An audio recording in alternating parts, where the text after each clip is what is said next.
welcome to this week's Orange Reading Group book. This book this week is Try, Try Again by Paul Mason, illustrated by Juan Caminador. Looking at this story, it's realistic fiction, which means it is going to have events or maybe even characters that are going to happen that could happen rather in real life. You've got 4 chapters this week. Chapter 1, the new bike. Chapter 2, lesson over. Chapter 3, learning to ride. Chapter 4, triumph. And then you're going to have some paired reads this week. The paired read this week is poetry. It's called Sunlight Sparkling on Chrome.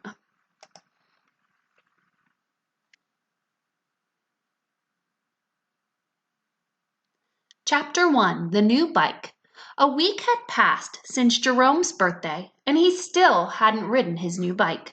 His older brother, Louis, spied it hiding in a corner of the garage with a bow still dangling from the handlebars. Louis found Jerome lying on the bed, surrounded by a pile of comics. "Hey," Jerome said, "what's up?" "Your bike," Louis said, sitting on his bed. "I just noticed you haven't taken it out for a ride yet." Jerome sighed. "What's the point of taking it out if I don't know how to ride it?" "The point is, you learn," Louis laughed. "You've heard that word before?" "Ha ha, very funny," Jerome said, giving him a playful shove. "Seriously, I'm happy to teach you. We can work together since Mom and Dad are so busy at the moment." Jerome thought for a moment and frowned. "I have been feeling bad that I can't ride my bike," he admitted. "Okay, when do we start?" "How about right now? Let's go get the bike out of the garage," said Louis. Louis took off all the wrapping paper and wheeled the bike out onto the long driveway. He looked around the yard while Jerome strapped on his helmet. It was mostly flat. There was plenty of space for Jerome to learn as long as he stayed away from the flower beds. Stop and check. Why hasn't Jerome ridden his new bike?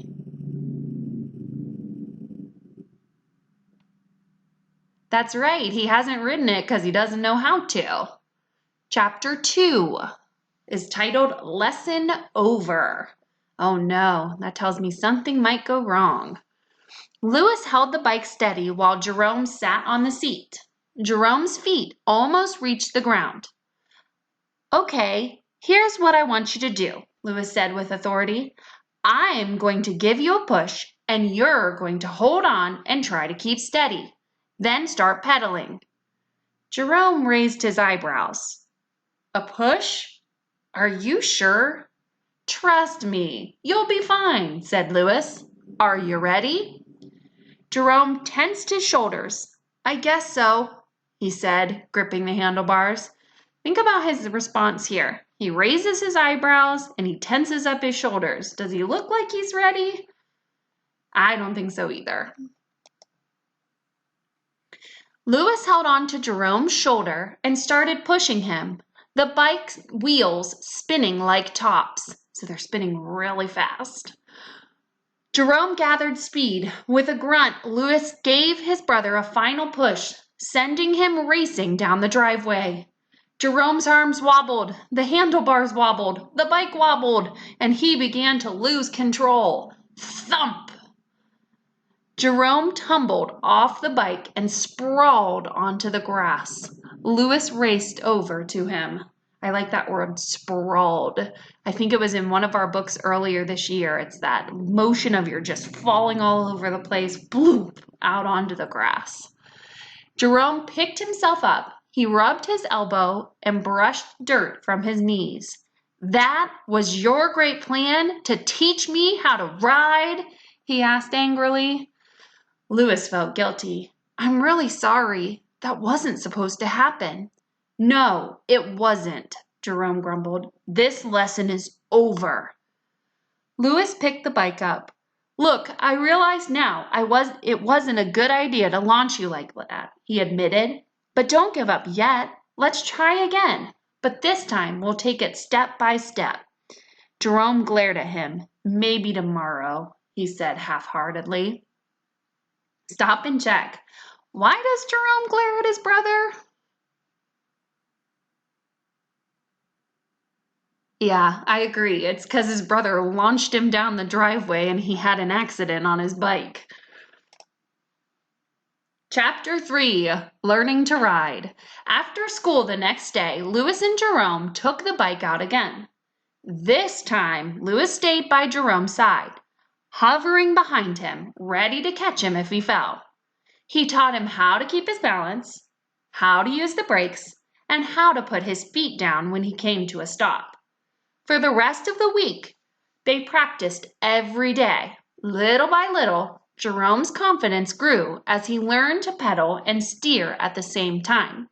It wasn't easy, but they were making progress. Now, I love this part of the story because it really tells you that if something's hard, you can't just get it the first time, and that you have to often do it little bit by little bit and learn all of the pieces of it in order to understand how to do something that's hard.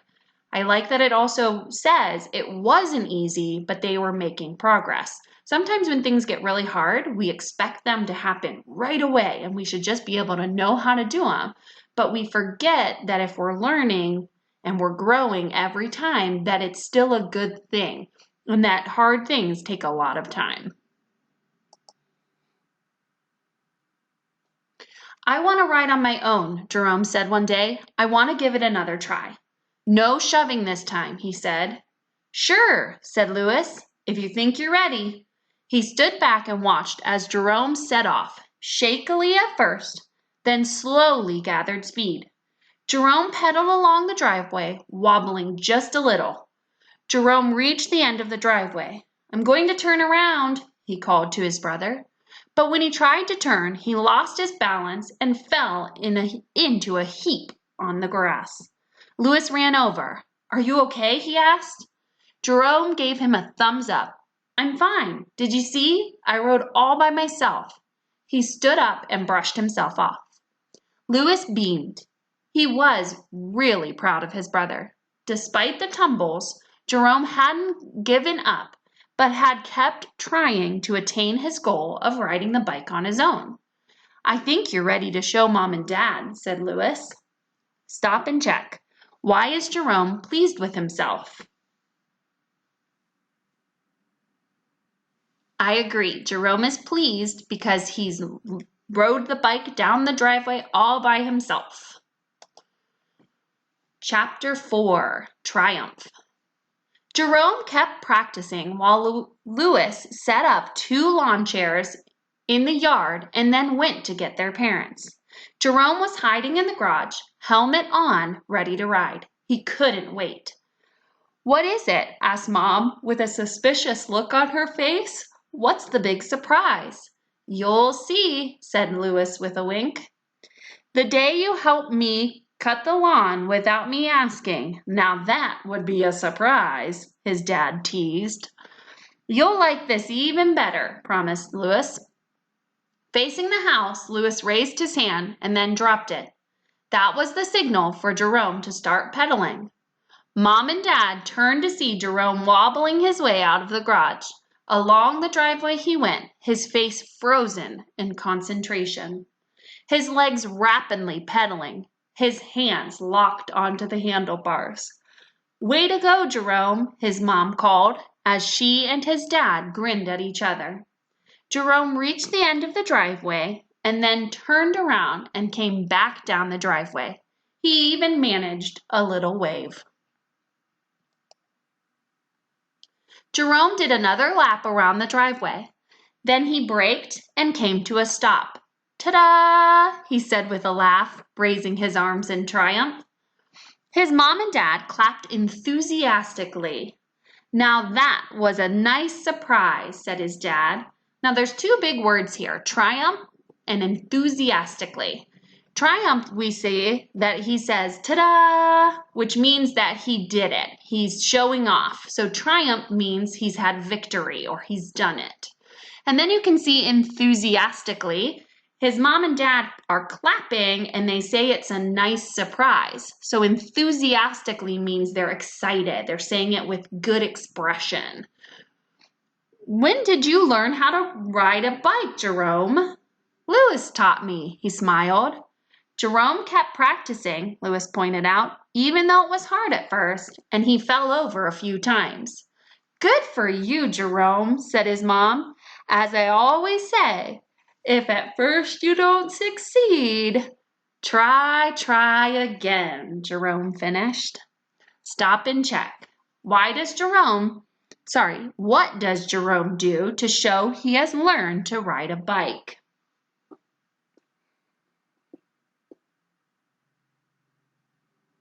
I agree. Jerome shows them that he can ride a bike by riding down the driveway, making sure, of course, he has his helmet on so that he can show his parents how he can ride his bike. At this point, this is where you could pause this part of the story and you can go respond to reading questions 1, 2, 3, and 4. 1 says, what features of the story help you identify it as realistic fiction? If you need help on this question, make sure you go back to Miss Burtonette's video that talks about the genre. Number 2, what is the theme of this story? How does Jerome's achievement, or reaching his goal, help you figure out the theme? Make sure you go back and watch the theme video if you need help on this one. Number 3, Jerome is gripping the handlebars on page 5. How does this show what Jerome is feeling? Number 4, write about how Jerome became successful at riding his bike. Use details from the story in your answer. Remember, in all of these questions, you want to make sure to use your information from the text, not from your own ideas. Your second paired read, when you're ready, is poetry. This one is titled Sunlight Sparkling on Chrome. You can see that it has stanzas, just like we have in our Sing to Me and The Climb. You can see them by looking at the white space that's after each stanza. It makes it kind of look like a little mini paragraph. Like a river, the path ran before her. To ride it, she'd made up her mind. Brave wheels went around and around, leaving her home behind. I like that I can see the rhyme scheme. I see that lines 2 and 4 rhyme because it says mind behind. Never before had she been this far, to ride so steady, so right. Brave wheels went around and around. The handlebars were held tight. She remembered the falls, the scratches, medals of her labor to learn. Brave wheels went around and around, falling no more a concern.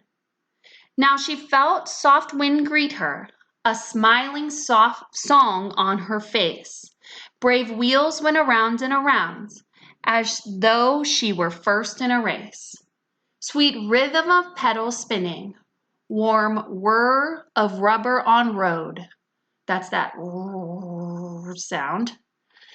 Brave wheels went around and around. At last, at the end, she slowed. With a glad sigh, she turned back and guided her steed for home. Brave wheels went round and round, sunlight sparkling on chrome. Now, sometimes poetry can be really hard to understand, so I'm going to back up a little bit. When she says, like a river, the path ran before her, to ride it, she'd made up her mind. It says that the path is winding around, and it's winding so much that it kind of looks like a river on the ground. And she'd made up her mind that she was going to ride on her bike on this path. Brave wheels went around and around, leaving her home behind. That means that as she's actually riding, she's riding away from her house as her tires are spinning. The next stanza, never before had she been this far, to ride so steady, so right. She had never gone this far before and had it feel so good and felt so strong and not wobbly. Brave wheels went around and around. The handlebars were held tight. Excuse that, I was getting a phone call. I'll get back to that later. She remembered the falls, the scratches, metal of her labor to learn. Brave wheels went around and around, falling no more a concern. So she remembers how she fell and got scratches, and they, just like you hang a medal on yourself, she got those scratches because she worked so hard to be able to learn how to ride. And then she's not really worried anymore about falling because she knows how to ride and her wheels can turn around and around. Now she felt soft wind greet her, a smiling song on her face. Brave wheels went around and around as though she were first in a race.